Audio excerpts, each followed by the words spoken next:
আমি মোহাম্মদ আলমের হোসেন, পরিচালক sunrise coaching centre Kirtipur Naogaon সদর নওগাঁ। আজকের আলোচনার টপিকস পাওয়ার সেট। একটা প্রশ্নেতে দেওয়া আছে E = 246 হলে পাওয়ার অফ A নির্ণয় করো। A এর উপাদান সংখ্যা n হলে দেখাও যে পাওয়ার অফ A এর উপাদান 2n কে সমর্থন করে। এখানে পাওয়ার সেটটা কি?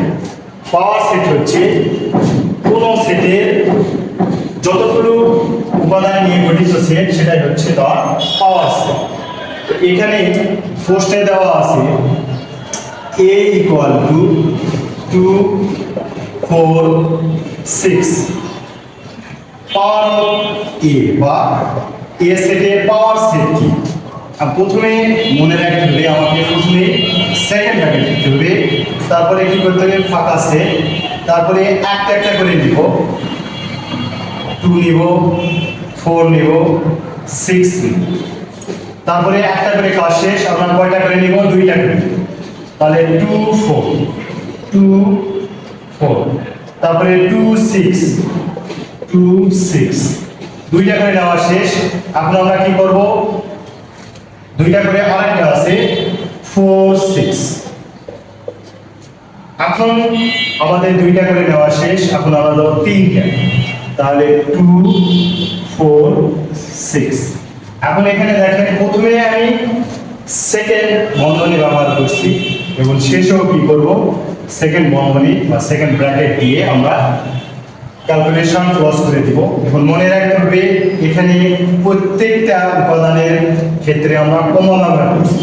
ফাঁকা সেটের পরে কমা, 2 এর পরে কমা, 4 এর পরে কমা, প্রত্যেকটা উপাদানে আমরা কিন্তু পৃথকভাবে লিখে কমা ব্যবহার করছি। প্রথমে সেকেন্ড ব্র্যাকেট এবং শেষে সেকেন্ড ব্র্যাকেট দিয়ে ব্যবহার করছি।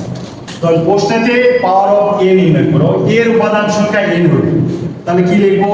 A এর উপাদান সংখ্যা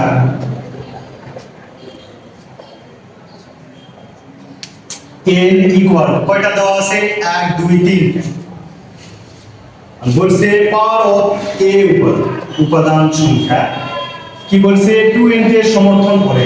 তাহলে পাওয়ার অফ এর উপাদান কয়টা আছে? আমরা দেখব 8টা আছে। 1, 2, 3, 4, 5, 6, 7, 8। তো এখানে 8টা আছে। তাহলে 2 এর মাথায় কি হবে? q, 2 এর মাথায় হবে n। প্রশ্নের শেষে কি লিখবো? A এর উপাদান সংখ্যা n = 3 হলে পাওয়ার অফ এর উপাদান সংখ্যা 2n কে সমর্থন করে। এটুকু গেল আমাদের প্রশ্নের টপিকস। কিন্তু আমাদের প্রশ্নে আরেকটু কি আসে? এমসিকিউ যেটা আসে সবচেয়ে বেশি, যদি A = ফাঁকা হয় তাহলে পাওয়ার অফ A সমান কত কত, এরকম এমসিকিউ আমাদের আসে।